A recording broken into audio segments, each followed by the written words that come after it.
자, 또 시작합시다. 자, 161페이지. 자, 지금까지는 별거 아니었죠? 에? 어렵다?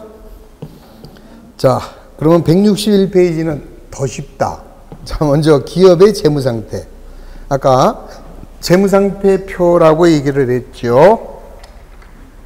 자, 재무상태란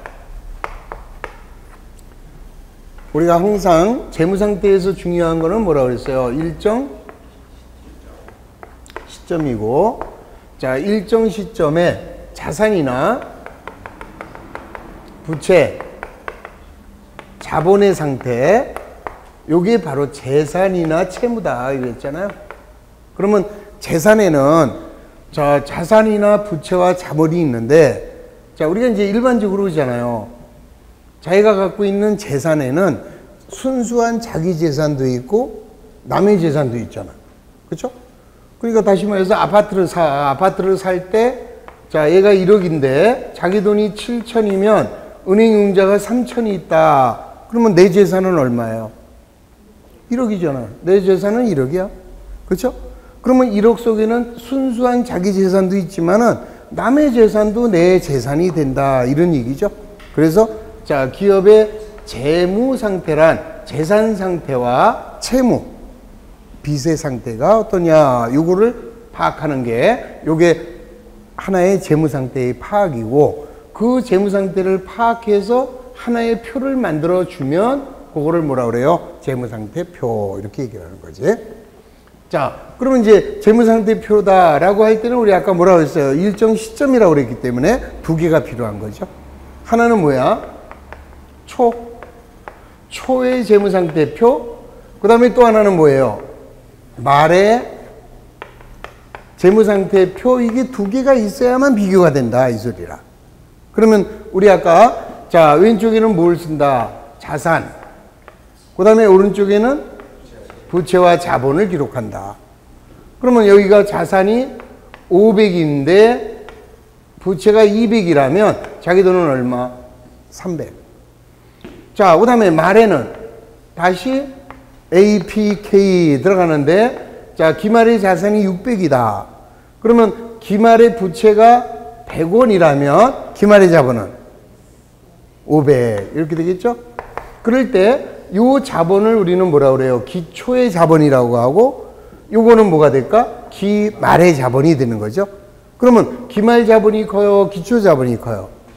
기말 자본이 크다면 장사를 잘한 거다라는 걸 알 수 있는 거죠. 그 이런 흐름을 잡아주는 거라. 자, 그러면 이제 먼저 자, 재무상태표를 구성하는 세 가지 요소, 자산, 부채, 자본, 요 세 가지 용어를 이해하시면 됩니다. 그럼 먼저 자산이 뭐냐? 자산의 개념이야. 자산이란 기업이 소유하고 있는 모든 재화나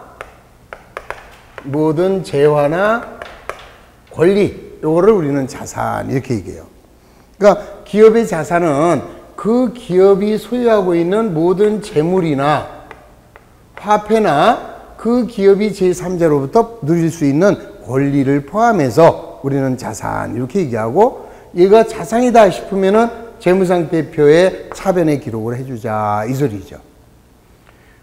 그 다음 부채라고 하는 것은 기업이 타인에게 갚아야 할 의무, 이래요. 갚아야 할 의무.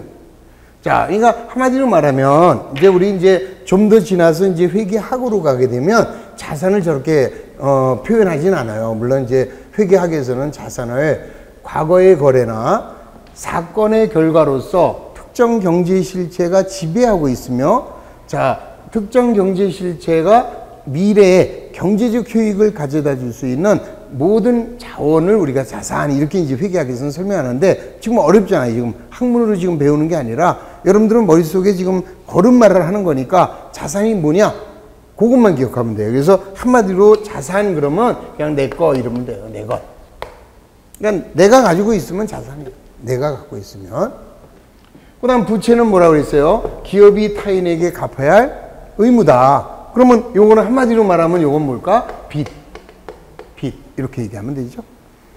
자, 그 다음에 자본이란 기업의 순수한 자기 돈이에요. 기업의 순수한 자기 돈, 우리 아까 뭐라고 그랬어요? 미천이라고 그랬잖아요. 그냥. 그러니까 어떤 기업을 운영하기 위해서 자기가 애당초 종잣돈으로 낸 거, 그거를 우리는 자본 이렇게 얘기를 한다.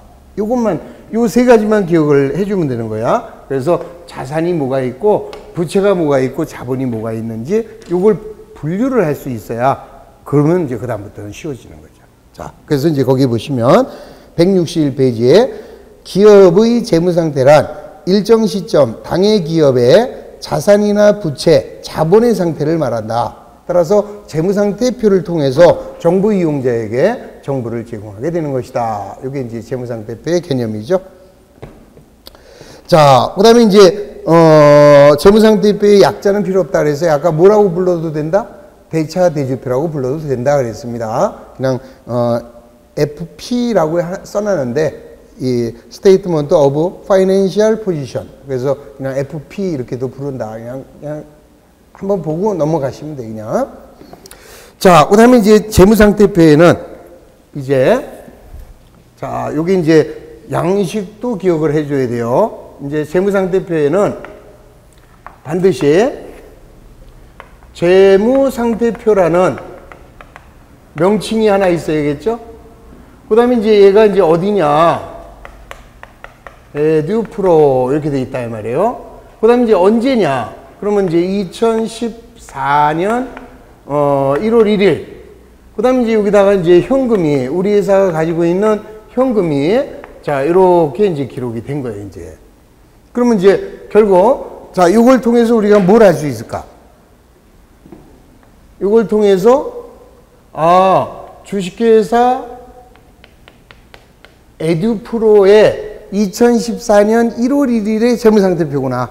이걸 알 수 있는 거죠. 그 다음에 우리 재무상태를 보니까 에듀프로는 2014년 1월 1일 날 얼마가 있었다는 거예요? 얼마가 있는 거야? 천이 뭐예요? 헌금?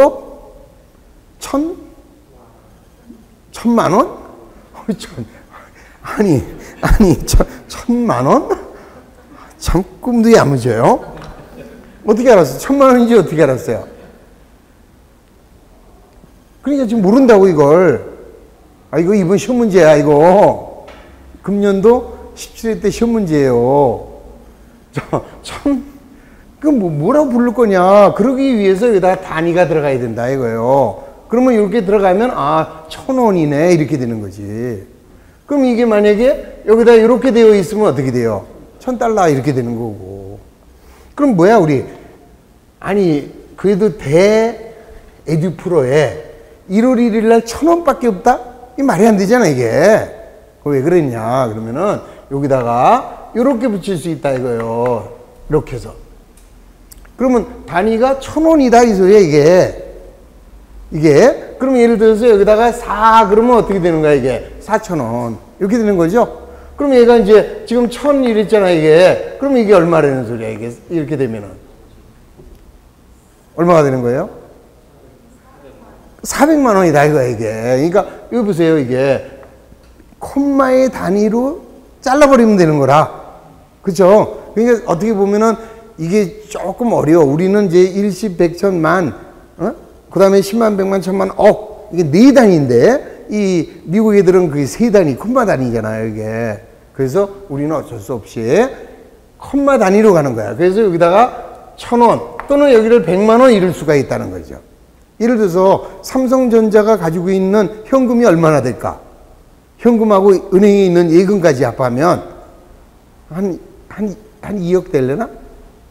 삼성전자라고 그랬어요, 내가. 그러면 삼성전자가 갖고 있는 현금하고 예금이 대충 얼마쯤 될 것 같아? 한 50만 원? 걔네들이 갖고 있는 게요, 수십 조란 말이지.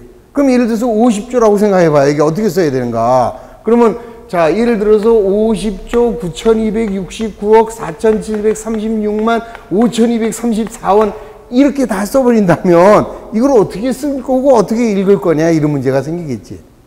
그래서 이거를 화폐 단위 1,000원 콤마 단위로 잘라라 이거야 이게. 그럼 100만 여기가 100만 원 그러면은 여기 어떻게 돼요? 요거하고 요 365까지를 요걸 생략할 수 있지 이게. 이렇게 되는 거죠. 그럼 여기서부터가 이제 700만 원이잖아. 그렇죠?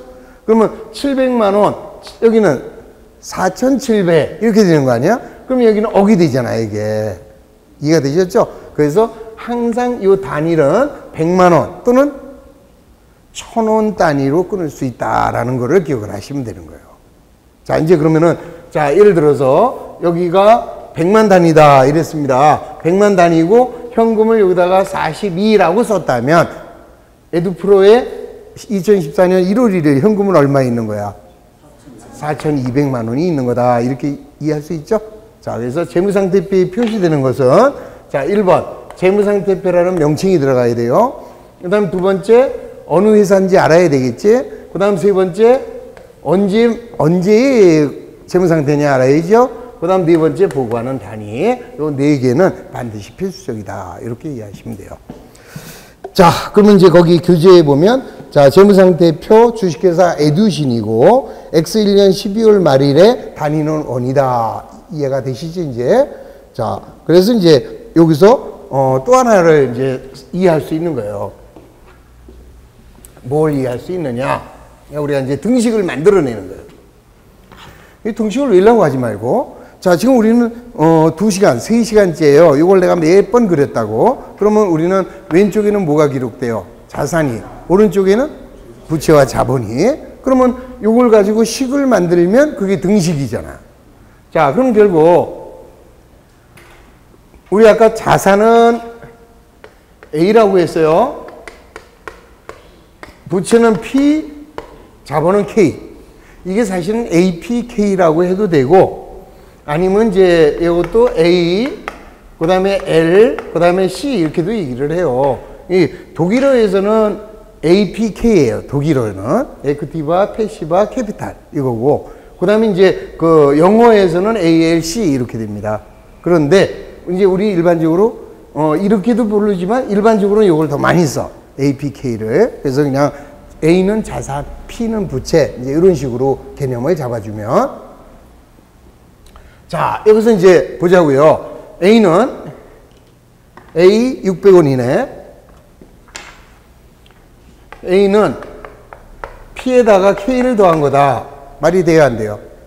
되지? 600은 100 플러스 500 이렇게 되는 거죠. 그럼 결국 이거는 뭐를 구했어요? A는 P 플러스 K. 뭐를 구해냈어? 그래서 우리는 얘의 이름을 자산을 구했기 때문에 자산 등식 이렇게 얘기하는 거예요. 그러면 자본을 구할 수 있을까 없을까? 자본을 구하려면 어떻게 하면 될까요? A에서 P를 빼. 그러면 K가 나오겠네? 맞나? A 자산에서 P 100을 빼면 K 얼마? 500 나오죠? 그럼 얘는 결국 뭐를 구한 거예요? 자본을 구했기 때문에 얘를 자본 등식 이렇게 얘기를 하는 거예요. 그 다음에는 잘 보세요. 자, 여기 우리가 조금 아까 뭘 만들었어? 재무상태표를 만들었더니 재무상태표에는 왼쪽에는 자산이고 오른쪽에는 부채와 자본이네. 그러면 얘가 얘네. A는 P 플러스 K네. 아하. 그러면 얘는 자산 등식이면서 아울러 재무 상태표 등식이다. 이렇게도 부를 수 있겠죠? 오케이? 등식 이름도 이제 알아두시는 거예요. 그래서 A는 P 플러스 K야. A에서 P 빼면 K야. 그럼 거꾸로 A에서 K 빼면 P야. 이렇게도 말할 수 있죠? 그럼 걔는 부채 등식이다. 이렇게 볼 수도 있고. 그러니까 우리가 만들고 싶은 대로 여러분들이 등식을 만들어 간다. 이렇게 생각하시면 돼요. 그 다음에는 자, 요 기초의 재무상태표고 그 다음에 이건 기말의 재무상태표라. 그러면 중요한 것은 기초는 기초끼리 비교를 해야죠. 기초 자산에서 기초의 부채를 빼면 뭐가 돼요? 기초 자본. 다음 기말 자산에서 기말 부채를 빼면 기말 자본. 그러면 기말 자산에서 기초의 자산에서 기말의 부채를 빼면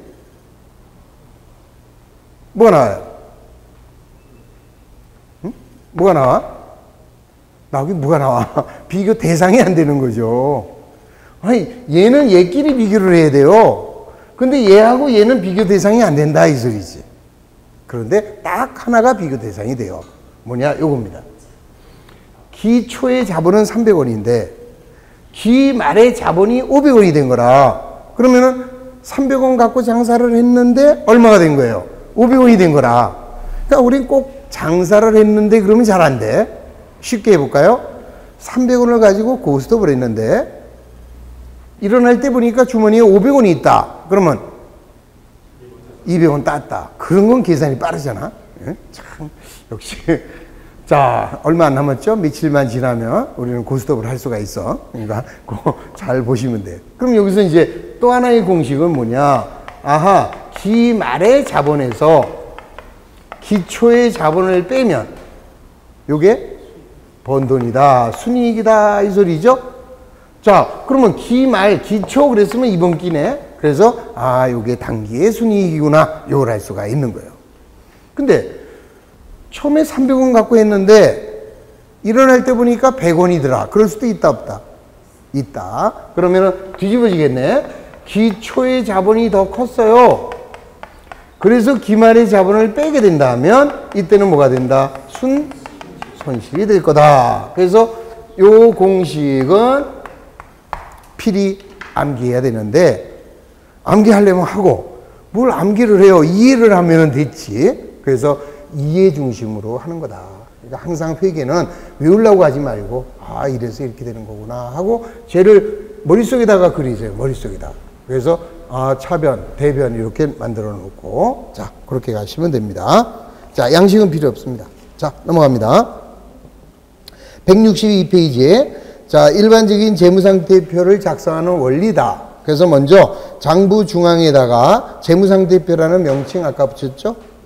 그 다음에 명칭 밑에 중앙에다 전기와 단기의 현재 날짜를 기입한다. 자, 이건 뭐냐면요. 우리가 이제 그 재무상태표를 작성할 때는 비교 재무제표를 작성하게 돼. 근데 아직까지는 그걸 안 배운 거니까 내버려 두고 가운데다가 작성하는 날짜 쓴다. 이렇게만 생각하시고. 그 다음에 좌측 상단에는 회사 이름. 그 다음 우측 상단에는 금액. 오케이. 그 다음 자산은 차변에 기록하고 부채와 자본은 대변에 기록을 한다. 이렇게. 물론 이제 그거를 이제 우리가 계정식이라고 그래요. 근데 이거를 이제 보고식도 이랬어. 보고식. 보고식이란 건 어떻게 하냐면요. 얘를 잘라. 가위로. 그러면 가위를 자르면 한 장이 두 장 되겠네. 이걸 잘라서 얘를 밑으로 붙여요. 밑으로. 그러면 A, P, K 이렇게 되겠네. 그죠? A 500원, P 200원, 자본 300원 해서 요거를 잘라서 이 밑으로 붙여서 이렇게 제출하면 보고하는 형식이 되죠. 그래서 그거를 우리가 보고식 이렇게도 얘기한다. 그 정도만 이해. 자, 그 다음에 이제 자산이다 이랬습니다. 자산. 자, 우리 아까 자산 내가 열심히 얘기했잖아요. 자, 일반적으로 자산은 기업이 보유하고 있는 재물, 자, 재화, 재물이나 화폐, 그 다음에 뭐예요? 권리, 그거를 의미하는 거다. 그러나 맨 밑에 회계하기 위해서 말하는 자산 개념. 자, 요거는 뭐라고 그랬어요? 아까 복잡하게 얘기한다 그랬잖아요. 과거의 거래나 사건의 결과로서 특정 경제 실체가 지배하고 있으며 통제 가능한 미래 경제적인 효익이다. 그러니까 자산을 갖고 있으면 걔는 미래에 경제적 효익이 제공되는 거다. 이 소리예요. 그렇게 얘기하는데 아직까지는 그런 거 생각하지 말고 그냥 자산 그러면 내 거 이렇게 생각하라 그랬죠. 자, 그래서 이제 오른쪽에 보면 현금. 자, 163페이지에 그것만 외워주시면 돼. 자, 그러니까 원래 나는 사실은 이거 이제 여러분들 집에 가면 쉬운 두 장에 이런 거 있죠. 쉬운 두 장. 아, 쪼까까지 해서 쉬운 두 장인가? 어? 쪼까 세 장이야? 그럼 쉬운 한 개. 그거를 이용을 하는 거예요. 그거를 이용해서 여기다 이제 써요. 앞에다는 현금이라고 써. 여기다. 그리고 뒷면에다는 거기 나와 있는 거 있잖아요. 지금 기업이 소유하고 있는 지폐나 주화, 그거를 뒷면에다 쓰는 거야, 이제. 아시겠지? 그래가지고 이걸 만드는 거예요. 여기 있는 걸 다 표를 만들어. 이 놀면 뭐해. 이제 추석 때 그거나 만들려니까 고스톱 하지 말고. 그래서 이걸 갖다가 거기 자산 있죠? 다음 페이지 보면은 부채 있다고 이제. 자, 부채도 그렇게 만드시면 돼. 그 다음에 자본은 만들지 마시고, 그 다음 뒤에 가면은 170페이지에 보면 수익이 있고, 171에 가면 비용이 있어요. 내가 만약에 여러분들이라면, 나는 여기다가 이걸 만들 거야. 그래가지고, 탁탁 하는 거야, 이제. 그래가지고 어떻게 하느냐, 뒤를 보는 거예요, 뒤. 그러니까 이 뒤에, 그러면, 남에게 빌려준 돈 이렇게 써 있을 거야. 그럼 남에게 빌려준 돈이 뭘까? 생각을 하는 거야. 대여금. 한번 딱 뒤집어 봐요. 그럼 거기 대여금이라고 써 있겠지. 그럼 맞으면 통과해요. 근데 생각이 안 나. 그럼 빼놔요, 그거는. 그래서 틀린 것만 자꾸 연습하는 거예요, 이제. 그러면 계정 과목은 이틀이면 끝이다. 그렇게 해서 외우면은 절대 안 틀리거든요. 근데 그걸 안 해. 어떤 사람은 우리 집에는요, 하트는 없고 트럼프밖에 없어요. 그래요.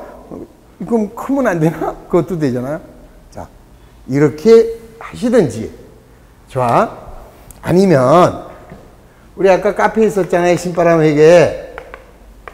여기에 가면, 기초 계정 과목이라는 칸이 있어요. 기초 계정 과목. 요거를 출력을 하세요. 출력을 하면, 이렇게 나온다고, 이렇게. 출력을 하면은 이제 이런 식으로 돼 있을 거야, 이게. 이렇게 돼 있으면, 자, 기업이 보유하고 있는 지폐나 주화, 현금, 자, 남에게 빌려준 돈, 그러면은 대여금, 이제 이런 식으로 돼 있다고. 그러니까 무슨 말이냐면은요, 요 앞에 있는 이것들을 계정 과목이라고 그래. 계정 과목이고 요거는 계정 과목의 뜻이라. 그런데 내가 그날 만들 때 기업이 보유하는 지폐와 주화를 현금이라고 여기다 써줘야 되는데 그날 제가 참이슬을 한 병 먹고 들어가서 이걸 만들어 가지고 한 칸씩 밀렸어요. 이게 현금, 요거 대여금 이렇게 한 칸씩 밀렸다고. 아시겠지? 자, 그러면 저걸로 공부를 하는 거예요. 그러니까 나는 술 안 먹고 들어갔어야 되는데 그날 참이슬을 먹는 바람에 저렇게 엉망이 됐는데 난 다 기쁜 뜻이 있죠? 잘 됐다. 여기를 가리자. 이렇게 되는 거예요. 이제. 가려요. 가리면 이렇게 가리면 여기 기업이 보유하는 지폐나 주화가 뭐냐 이걸 생각하는 거예요. 먼저. 그래서 현금이다. 한 칸 내려봐. 맞네. 그러면 통과예요. 여기 맞으면 통과. 근데, 자, 그 다음 남에게 빌려준 돈 그랬어. 대여금 생각이 안 나. 그러면 여기다가 X표 하고 밑에 걸 봐라. 이거야. 아시겠지? 왜 술 먹고 한 칸씩 밑으로 내렸는지를 아시겠어요? 그 얘기야. 그래서 화투로 하시든지 트럼프로 하시든지 그건 좀 약간의 노력이 좀 많이 필요하고 요거는 출력 한 장만 하면 되는 거고 어느 거든 좋다. 해라. 이것만 외워라. 이거예요. 그게 바로 여러분들 그 학교에서 그러니까 여러분들이 그 요즘에 사회 문제되는 왕따이잖아요. 왕따. 그러니까 애들이 학교에 가서 왕따인지 아닌지 알 수 있는 하나의 체크할 수 있는 방법이 하나 있어요. 뭐냐. 애들이 주변 애들 이름을 다 알고 있으면 왕따가 아니에요. 근데 뭐 자기 반 애들 이름을 모른다. 그러면 왕따야. 진짜 그래요. 한번, 지금은 뭐 2학기니까 웬만하면 알겠지만 보통 이제 학교 들어가고 나서 한 달 정도, 한 달 정도 지났을 때 야, 니네 분단이 제일 끝에 앉은 애 이름이 뭐냐? 반장은 이름이 뭐냐? 이런 거 물어봤을 때 이름을 딱딱 얘기해 주면 걔는 학교 생활 잘하는 거고 몰라 그러면 좀 심각하게 관찰을 해야 돼요. 아시겠지? 그 얘기 왜 하냐? 이거 모르면 왕따라니까, 얘네들이 여러분들이 앞으로 1년 동안 친하게 지내야 될 애들이라고, 얘들이. 아시겠죠? 무슨 말인지. 그러니까 얘들을 모르면 여러분들은 왕따가 된다. 그렇다고 내가 앉아서 맨날, 자, 기업이 소유하는 지폐나 주화, 외화를 뭐라 그래요? 현금. 맨날 이거 읽어줄 수는 없잖아. 야, 여러분들 스스로 먼저 해라. 그러면 나는 안 하냐? 천만에. 앞으로 이제 여러분들이 이걸 2달 동안 이거 배울 거예요. 현금이 뭔지 배울 거고, 예금이 뭔지 배울 거고, 또 내려가면서 유가증권은 어떻게 회계 처리하면 이거 다 배운다고 2달 동안. 예? 거기 보면 자 상품은 어떤 거의 상품이고 상품을 어떻게 회계 처리하는지 이런 건 다 배울 거예요. 그런데 그때까지 너무 늦다. 그래서 미리 얘네들의 이름만 먼저 공부를 해와라 이 소리예요. 그러면 쉬워진다. 회계가. 아시겠지? 그게 여러분들의 첫 번째 과제. 그러니까 이거를 모르면 앞으로 어려워질 수밖에 없어요. 자, 예를 들어서 미수금이다. 미수금 그러면 뭐예요? 말뜻이. 아직 미수 못 받은 거다. 미수 아직 못 받은 거. 이렇게 돼요. 근데 잘못 생각하면 뭐야? 미리 받았나? 이렇게 된다고.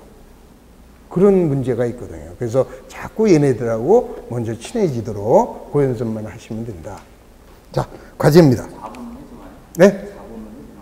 자본은 할 거 없어요. 자본은 거기에 자 164페이지에 부채하고 그 다음에 163이지에 163의 자산 계정 과목하고 그 다음에 164의 부채 계정 과목. 자본은 하지 마시라. 이제 현재 여러분들이 기초에서 배울 거는 그냥 자본금 하나만 배우면 돼요. 나중에 우리가 이제 그 기본서로 들어가면 자본회계를 배울 건데 자본에 나오는 계정 과목이 한 20몇 가지가 돼. 그때 가서 도와드리도록 하고 지금은 무조건 자본금 하나만 기억하시면 된다.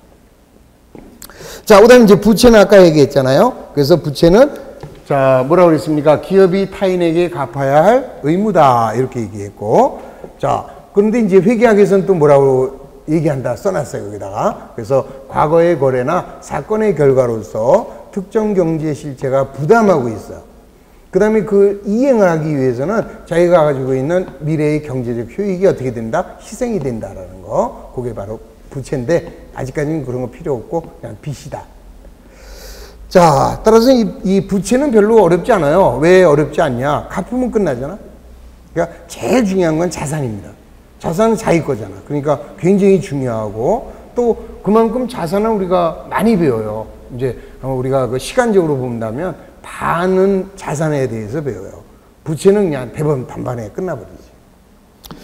자, 넘어가십니다. 그래서 거기 있는 그 부채 꼭 기억하시고 자본은 아까 얘기한 대로 다 읽지 말고 자기가 투자한 돈이 자본이다. 그 정도만 기억하고 그 다음에 이제 이러한 자산과 부채와 자본을 우리 IFRS에서는요 크게 이제 자산을 두 가지로만 구분합니다. 유동자산과 비유동자산으로 구분한다. 부채도 마찬가지. 유동부채와 비유동부채로 이렇게 구분한다. 자산은 유동자산과 비유동자산으로 부채도 유동부채와 비유동부채로 구분한다. 저거의 구분 기준은 뭐냐면요. 그냥 1년이다. 이렇게 생각하시면 돼요. 1년 기준. 또는 이제 정상 영업주기의 기준. 자, 그러니까 쉽게 말씀드리면 자산이라는 것은 언젠가는 뭐가 될까요? 언젠가는 현금화가 된다고, 현금이 된다고. 물론 현금이 되지 않고 소멸될 수도 있지만 일반적으로는 현금이 돼요. 근데 현금화되는 속도가 어떻게 되느냐 이 소리입니다. 현금화되는 속도. 그러면 예를 들어서 우리가 상품을 외상으로 팔았습니다. 그러면 상품을 외상으로 팔았으면 그 돈을 받아야 될 거 아니에요. 그럼 일반적으로 언제 받아? 1년 안에 받아? 1년 지나서 받아요? 1년 이내에 받는다. 그러면 유동자산이에요. 근데 누가 1년 이내라고 그랬어? 상대방이 물건 사가면서 나 이거 3년 있다 갚을게 하고 가져갈 수 있잖아요. 그럼 똑같이 내가 외상으로 팔았지만 아까는 일반적인 경우는 1년이 안 되니까 유동자산이지만 두 번째 3년 있다 줄게 하고 가져갔다면 걔는 비유동자산이다 이 소리예요. 우리 은행에 예금합니다. 은행에 예금한 거 언제 찾아요? 일반적으로 1년이 안 돼서 찾는다라고 하면은 유동자산이야. 근데 내가 처음부터 3년간 정기예금을 했어요. 그러면 얘는 뭐야? 비유동자산. 이렇게 되는 거죠. 그래서 일반적으로는 유동과 비유동의 기준은 1년으로 기준으로 해서 1년이 안 될 때는 유동, 1년이 안 되면 비유동이다. 부채도 마찬가지죠. 부채는 뭐야? 빚이에요. 그러면 반드시 어떻게 해야 돼? 갚아야 돼. 그러면 1년 이내에 갚으면 유동. 그 다음 1년 이후에 갚아도 된다. 비유동. 이렇게 구분하시는 거예요. 그 다음에는 정상영업주기라고 하는 것은요. 자, 내가 어떠한 물건을 생산을 합니다. 어떤 물건을 생산하고 보유하다가 판매를 해요. 그 다음에 돈을 회수합니다. 자, 내가 원래 현금이 있어서 현금을 이용해서 생산하고 보유하고 있다가 판매를 해서 뭘로?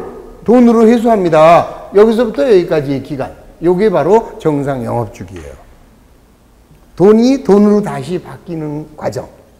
그래서 요거와 요거를 기준으로 해서 1년 기준과 정상영업 기준 중에서 긴 놈을 가지고 자, 얘가 만약에 6개월이다 그러면 1년 기준이고 얘가 1년 6개월 정도 된다 그러면 얘 1년 6개월 이내에 현금화가 된다. 유동.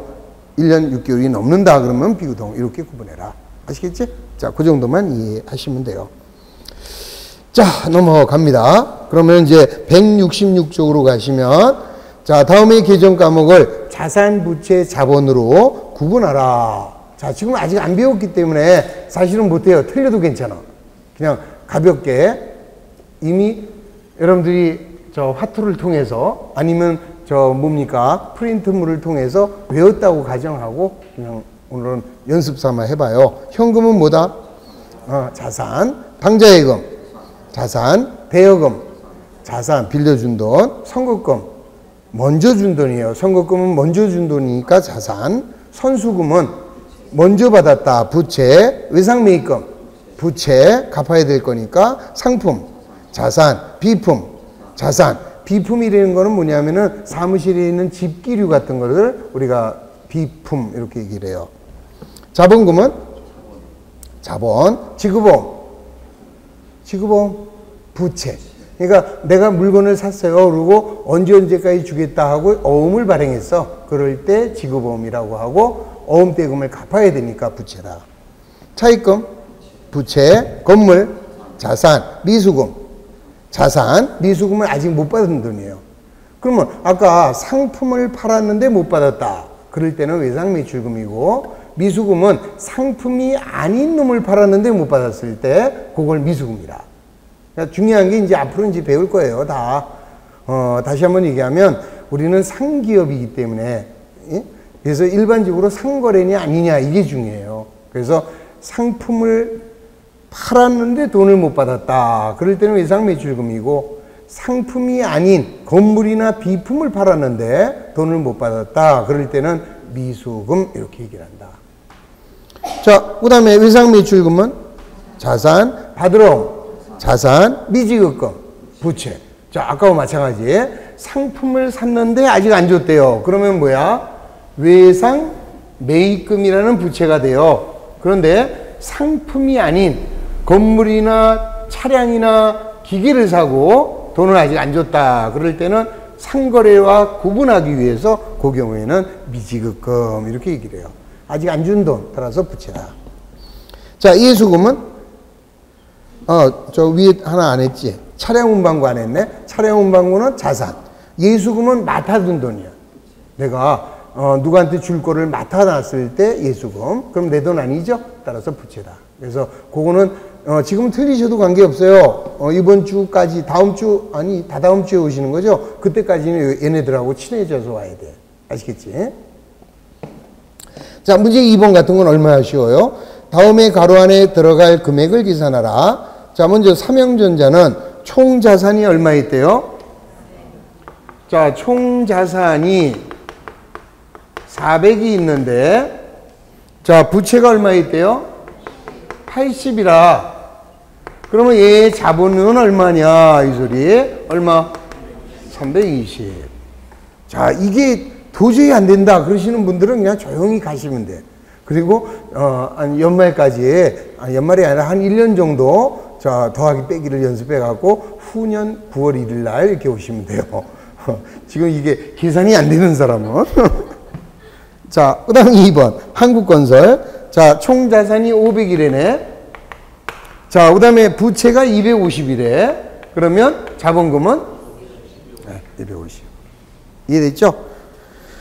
어이구, 제일 끝에 청주물산, 이건 어렵다. 청주물산은 얘를 모른다네, 그죠?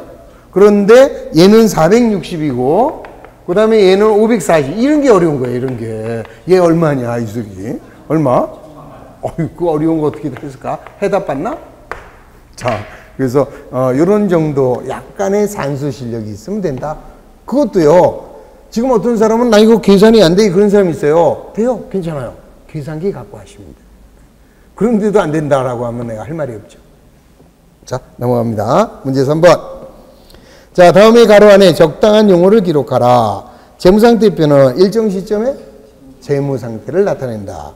2번. 기업이 소유하고 있는 재화나 채권을 자산. 기업이 미래에 갚아야 할 채물 부채. 자, 자본 등식. 자본 등식 아까 자본을 구하려면 어떻게 했어요? 자본은 자산 마이너스 부채. 오케이. 재무상태표 등식.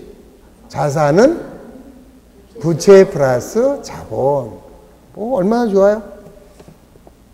자, 문제 4번. 다음은 X 1년 12월 말일 에두신의 자산과 부채의 현황이다. 재무상태표를 작성하고 자본금을 계산해봐라. 자, 어떤가요? 그럼 이제 먼저, 자, 이런 게 시험에 나올 리가 없죠? 왜요? 주관식이잖아요. 자, 우리 시험은 객관식이지? 그러면, 자, 자산이다 생각하면 차변에, 부채다 생각하면 대변에 교통정리만 하면 되는 거예요. 자, 갑시다. 현금은? 자산, 차변, 현금 40. 그 다음 외상매출금은? 자산, 차변에 외상매출금은 80. 단기대여금. 단기대여금도 자산으로 20. 상품. 자, 상품은 자산으로 60. 건물. 자, 건물은 자산으로 90. 자, 외상매입금은? 부채. 따라서 대변에 외상매입금은 얼마? 70. 단기차입금은? 자, 단기차입금은 부채로서 40. 다음 미지급금. 부채. 자, 부채로서 미지급금은 30. 자, 그 다음에 자본금. 모른다. 이랬잖아요. 지금 자본금을 모르는 거지? 끝났어요. 그러면 이제 여기에서 우리가 알 수 있는 것은 자산은 다 나왔으니까 자산이 모두 얼마인가 계산하면 되죠? 290. 그러면 얘가 290이면 얘도 얼마가 돼야 돼요? 290이 돼야 되는데 얘가 얼마야? 140. 따라서 자본금은 150. 이렇게 해서 구해주는 거예요. 이해하셨죠?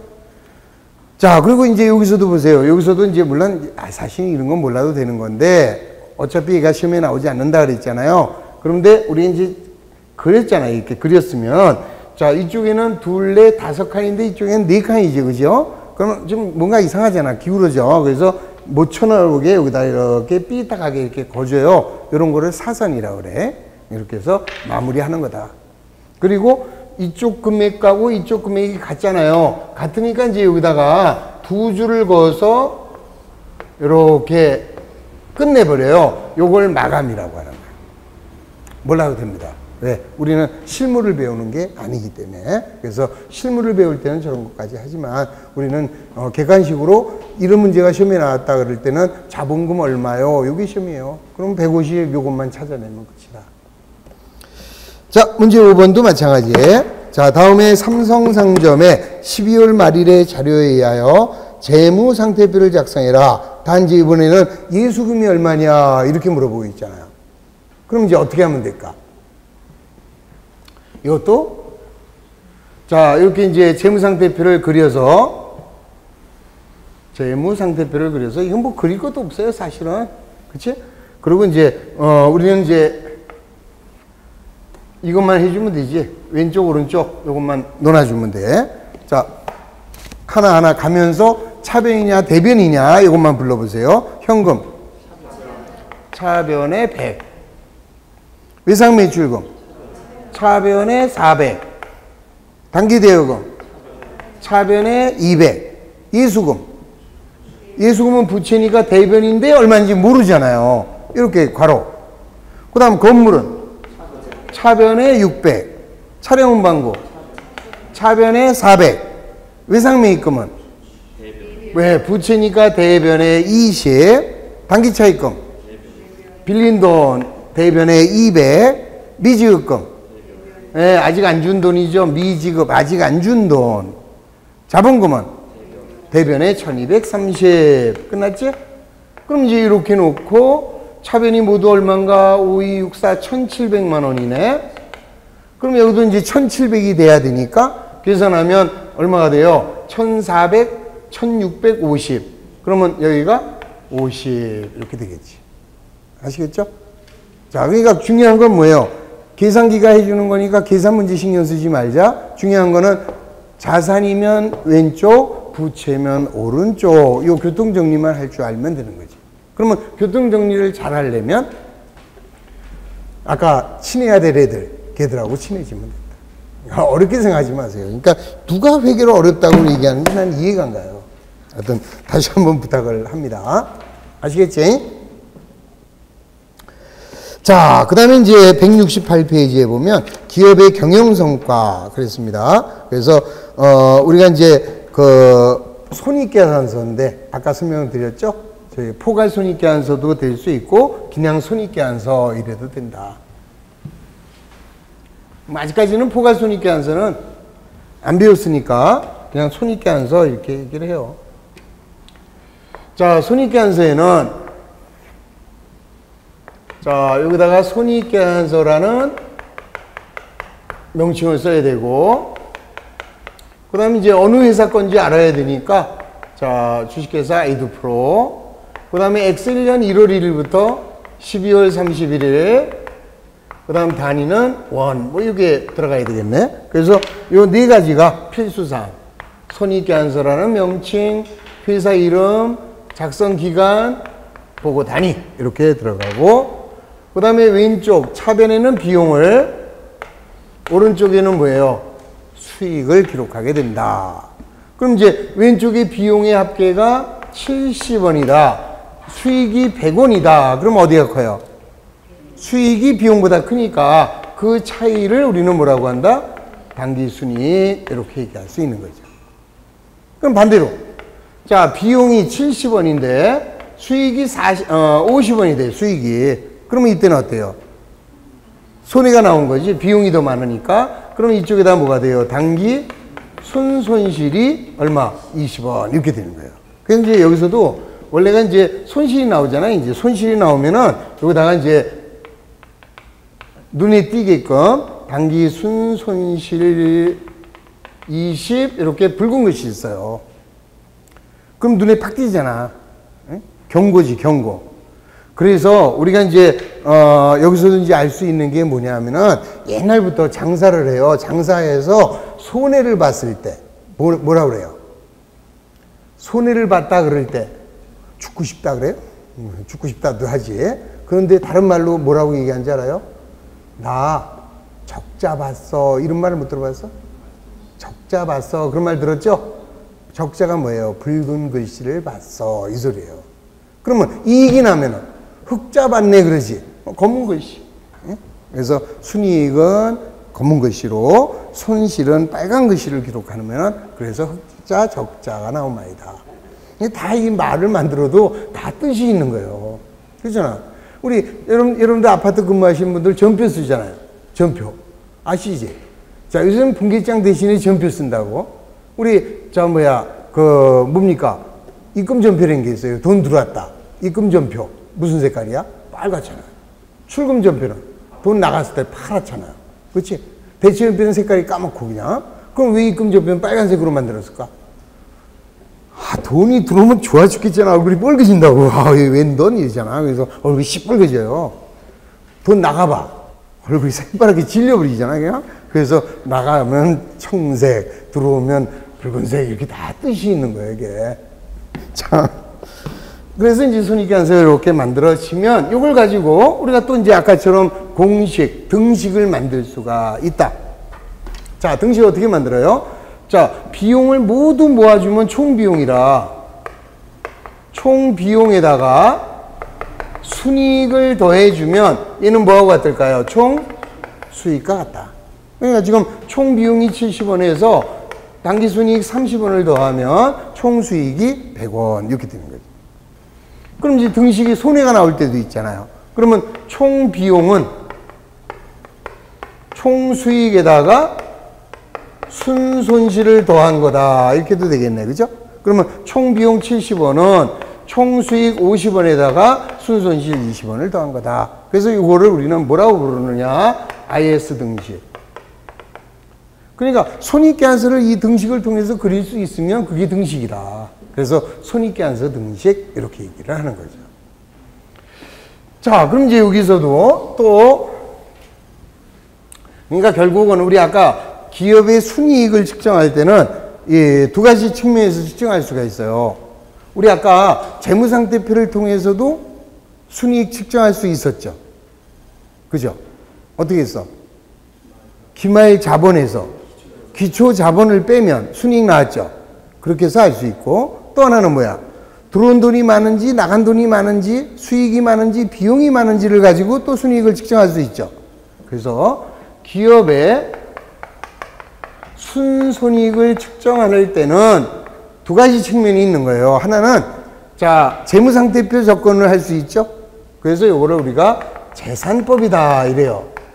자기가 갖고 있는 재산을 보잖아요. 우리 기초의 자본이 얼마인데 기말의 자본이 어떻게 변했느냐, 재산을 비교하는 거예요. 그래서 재산법.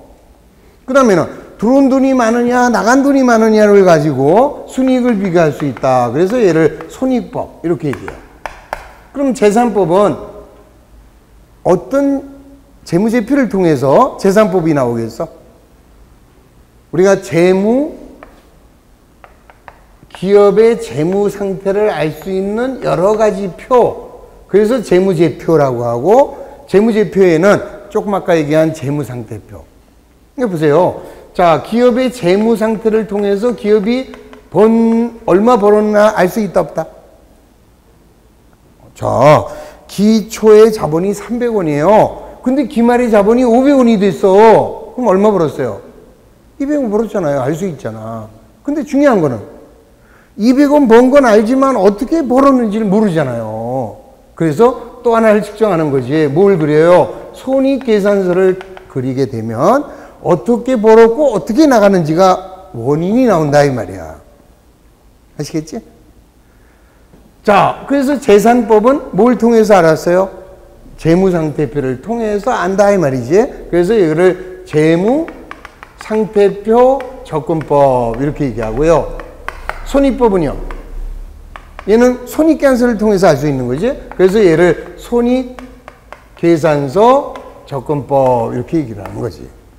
그럼 이제 어떻게 돼요? 재산법에서는 기말의 자본에서 기초의 자본을 빼면 뭐가 나와요? 순이익이 나오고, 그 다음 손익법에서는 어떨까? 총 수익에서 총 비용을 빼면 순이익이 나온다 이 소리다. 그런데 세상은 언제나 이익만 나오는 게 아니잖아요. 반대 현상이 생길 수 있다. 그럼 여기는 어떻게 될까? 기초의 자본에서 기말의 자본을 빼면 순손실이 될 거고, 총 비용에서 총 수익을 빼면 얘가 순손실이 될 것이다. 이렇게 볼 수 있는 거죠. 아시겠지? 자, 그래서 우리는 일반적으로 요거를 재산법이라고 하고 재무상태표 접근법이라고 하고, 또는 다른 말로는 경제학적 이익개념이라 그래요. 경제학적 이익개념 이렇게 얘기하고, 그 다음에 이제 손익법을 가르쳐서 자 손익계산서 접근법 이렇게 얘기해요. 손익계산서 접근법이라고 하고, 얘를 이제 회계학적 이익개념이다 이렇게 얘기해요. 회계학적 이익. 자, 이건 이제 무슨 말이냐면은 우리 경제학에서는요 이익을 어떻게 정의를 하느냐면은 주 말에도 주초와 같은 자본을 유지하면서 사용한 돈을 우리가 이익이다 이렇게 정의를 하는 거예요. 다시 말하면 처음 한 주의 초에 100만 원이 있었어요. 아시겠지? 근데 기말의 자본이 얼마냐? 기말에 주말에 120만 원이다 이러면 주말에도 주초와 같은 자본을 유지하면서 남은 돈이 얼마가 되겠어? 20만 원이 되죠? 그게 이익이다. 이렇게 정리하는 거예요. 그러니까 결국 경제학에서는 기말 자본에서 기초 자본에 비교를 하면 이익이 나온다 이 소리라. 그래서 경제학이라고 하는 거고, 우리 회계에서는 어떻게 해서 벌었어, 어떻게 해서 나갔어 이걸 따지잖아. 그래서 손익법을 가르쳐서 회계학적 이익 개념 이렇게 얘기하는 거예요. 아시겠지? 자, 그 다음에 이제 재산법은요 그대로 고정화되어 있어. 그래서 정폐적 보고서다 이렇게 얘기해요. 재무상태표는. 그 다음 손익계산서는 일정 기간이잖아요. 그래서 얘는 동태적 보고서 이렇게 얘기하고. 다시 손익계산서를 뭐라 그래요? 얘는 1월 1일부터 12월 말까지 들어온 돈 나간 돈 다 쓴단 말이지. 그래서 얘를 동태적인 보고서. 자, 얘는 일정 시점이잖아요. 12월 말, 1월 말 고정돼 있어. 그래서 재무상태표는 정태적 보고서다 이렇게도 얘기한다. 아주 쉬워요. 그러니까 어렵게 생각할 게 하나도 없는 거예요. 자, 그러면 이제 168페이지에 자, 당기순이익이 발생하면 수익이 많으니까 총 비용에다가 당기순이익을 더하면 총수익이고, 그림으로 이해하세요. 그 다음 밑에 순손실이 발생하면 비용이 크니까 총 비용은 총수익에다가 순손실 더한 거다. 이건 몇 번만 해보면 아무것도 아니죠. 오케이? 자, 양식은 필요 없습니다. 양식 필요 없고 넘어가시고, 다음 170페이지에 자, 수익 계정 과목이 있죠? 자, 임대료, 받는 집세, 이자 수익, 뭐 이건 쉬워요. 자비익, 처분이익 전부 다 수익으로 웬만하면 되고요. 그 다음 오른쪽에 보면 비용이 나와 있습니다. 매출원가서부터 비용. 이건 무조건 아까 말씀드린 대로 외워라. 내가 외워줄 수는 없잖아. 외워줄 수 없으니 여러분들이 스스로 외워라. 요게 다음 주까지의 숙제라고 생각하시면 되겠습니다. 됐죠? 자, 172페이지에 자, 다음의 계정 과목을 수익과 비용으로 구분하여 가로 속에 기입하라. 좀 아직까지는 어렵네. 오늘은 거기까지만 합시다. 왜냐면은 지금 원래가 이게 민법이나 시설은 예를 들어서 오늘 공부를 했는데 다음 주에, 그러니까 오늘 공부를 안 했어. 다음 주에 와도 처음 들으면 따라가는데, 이놈의 회계는 이번에 추석이 이게 딱 껴가지고 추석 끝나고 시작하겠다는 분들이 또 있어요. 그러면 그분들한테 그냥 다음 주에 그냥 샥 나가버리면 그 사람들 못 따라가요 또.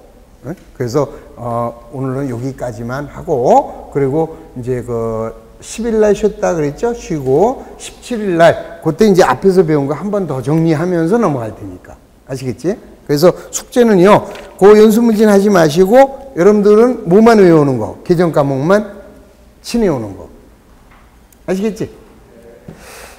그렇게 하다 보면은 절대 회계는 어렵지 않습니다. 내가 다시 한번 부탁을 드립니다. 제가 하자는 대로만 해 주시면 충분히 회계에서 고득점이 가능하다.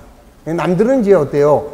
일반적으로 이제 다른 데하고 이제 우리 차이점을 보면, 다른 데서는 이제 회계에서 과락만 면하자 이 작전이고, 저희는 회계에서 고득점을 맞아서 편안하게 합격하자 주의고.